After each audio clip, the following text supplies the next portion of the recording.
Hi guys, so of the three major IQs that you have, what's the most important?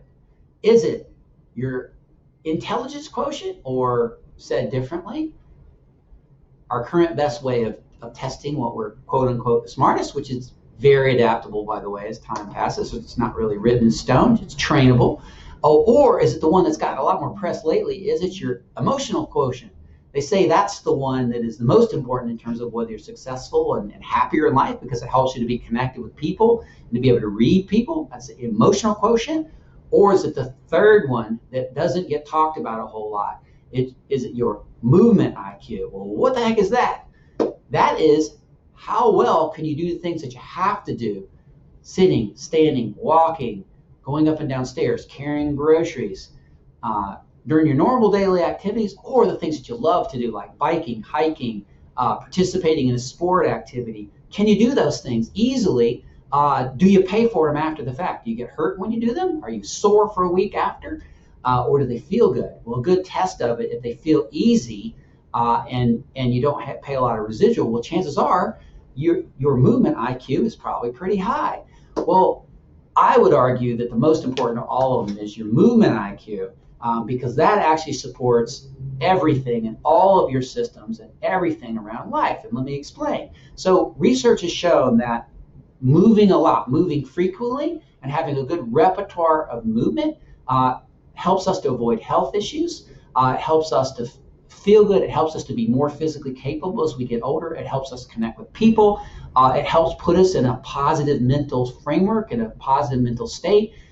People that move a lot and move regularly tend to take better care of themselves. They tend to be healthier as time passes, and they're much more satisfied. They have a much higher rating of their satisfaction of life, and their quality of life is so much better. So movement IQ, I would argue, supports all of the others. But here's the thing: a lot of times, what happens, or I should say it differently, is that what can happen over time is we naturally drift towards being a little less mobile, a little more stiff. We tend to get a little weaker. Balance tends to decline or can degrade a little bit.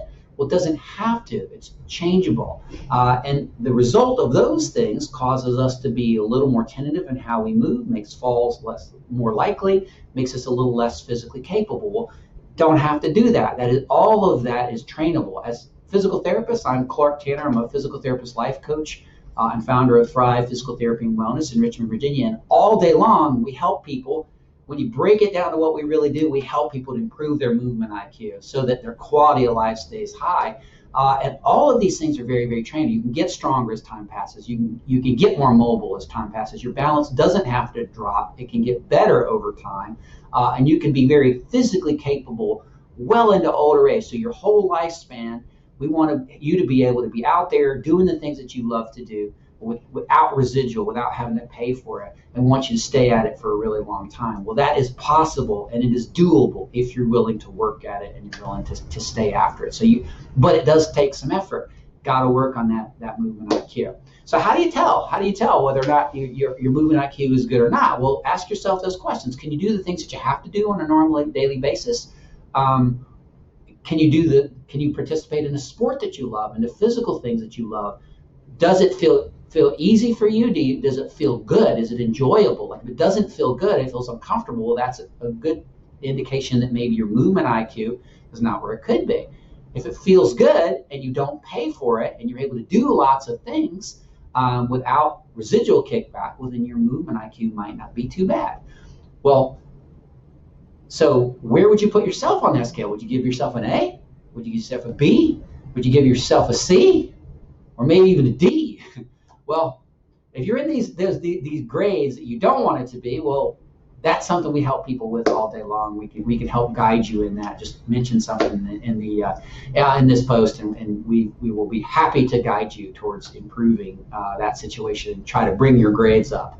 But I'll give you another one. If you want a really good functional test, if you stand up, lie down on the floor, and then stand back up without using your hands. If you can do that, it's been shown by research that you will live longer and that you will be more physically capable as time passes. It takes a fair amount of mobility, it takes a certain amount of balance, and it takes a certain amount of strength to be able to pull it off without using your hands.